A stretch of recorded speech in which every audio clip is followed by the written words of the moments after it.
Have you ever thought about who owns JavaScript? The answer may surprise you. At this point, it feels so common that it's kind of like asking who owns water. But if we've learned anything from Nestle, it's that corporate greed has no limit. And to make it even worse, the actual owner of JavaScript didn't create it, doesn't maintain it, and isn't even involved in its ongoing development. I could literally be thrown in prison for broadcasting the words JavaScript on screen without the express written consent of the Oracle Corporation. But there's one guy who took a look at this mess and, in a stunning act of developer heroism or sheer boredom, decided to pick a legal battle against a company with unlimited resources. In today's video, we'll break down the crazy battle to control the JavaScript trademark. It is August 27, 2025, and you're watching the Code Report. Now, I can't prove it, but I think this whole problem first started in 1995 when Nicolas Cage won his first Oscar. At the time, websites were simple static documents, and the way you viewed them was most likely using the Netscape Navigator browser. The founder of Netscape, Mark Andreessen, had a vision for the web that made it more than just a way to share and distribute documents. He envisioned a more dynamic platform with rich client-side interactivity. And to achieve this, you need to put a programming language inside the browser. And there was one obvious choice at the time: Scheme. Developed in the 1970s at MIT, Scheme was a minimal, lightweight, embeddable dialect of Lisp. It's got first-class functions, closures, and dynamic typing, and there is only one man in the world up to the challenge of adding it to Netscape Navigator, Brendan Eich. By the time he had joined the company on that vision, Netscape and Sun Microsystems, the owner of the newly created awesome programming language Java, had made a, quote, wide-ranging agreement for product distribution and technology exchange. That meant the Scheme dream was over, and the Java nightmare was about to begin. However, they couldn't just put Java in the browser, because the language needed to be dumbed down enough for web developers.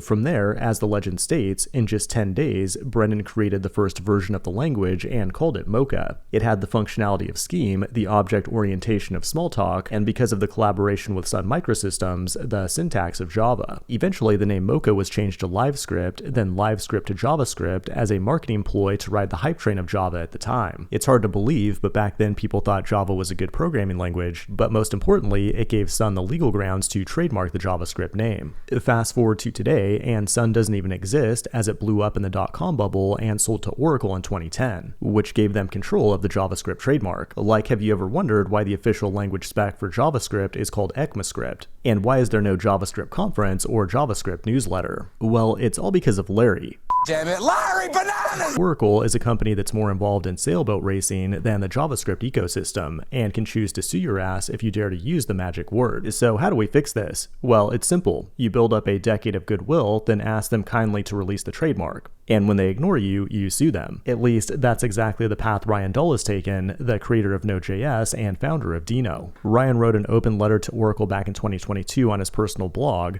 claiming the trademark is a dark cloud looming over the world's most popular programming language. And the best value Oracle could derive from the trademark would be from the goodwill it receives by granting it to the public domain. After that was ignored, he created javascript.tm, a more strongly worded letter that again argued that Oracle needs to release the trademark, and by this time also included some legal arguments. In short, it's because Oracle has never offered a product called JavaScript, and that the term JavaScript has become so widely used without any interference from Oracle, the trademark should be considered abandoned according to the definition of Title 15 of the United States Trademark Code. And oh, by the way, Oracle actually committed fraud when they renewed the JavaScript trademark in 2019 by submitting Node.js as evidence of Oracle's use in commerce, a project which ironically Ryan created and has no involvement from Oracle. As of today, this letter has received over 26,000 signatures of support, including one of them from Brendan Eich himself and many prominent members of the JavaScript community, and Oracle has completely ignored it. This led to Ryan and Deno formally filing a petition with the USPTO to cancel the trademark a few months later in November of 2024. This forced Oracle to respond after delaying until after the deadline, when they submitted a partial motion disputing the fraud claim by saying that the fact they submitted Node as evidence of proof was irrelevant since they also submitted another project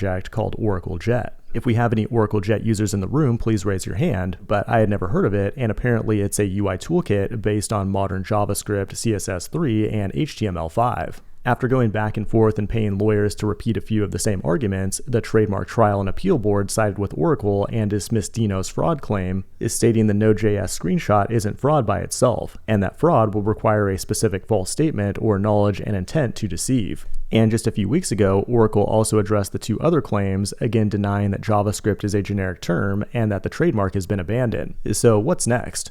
In short, more lawyers. Both sides will go to discovery, where they'll set some ground rules and keep gathering evidence over the next year. From there, they'll present in the summer of 2026 with closing arguments coming later that year. And we should have a final decision from the government sometime before January 2027. Win or lose though, using the JavaScript trademark freely isn't going to help you write better code. And that's why you need to check out Atlassian, the sponsor of today's video. They just launched the Rovo Dev CLI, which transforms your terminal into an AI coding agent that speeds up your entire workflow. It can automate repetitive jobs like writing tests and reviewing pull requests, and it's intelligent enough to answer questions about specific repos in your company's codebase. That's because unlike most AI tools, Rovo is designed specifically for professional developers working on large enterprise applications. And if your team already uses Atlassian, it works seamlessly with your Jira tickets and will update Confluence documentation for you directly from the terminal. Try out the Rovo Dev beta for free with the link below. This has been the Code Report. Thanks for watching, and I will see you in the next one.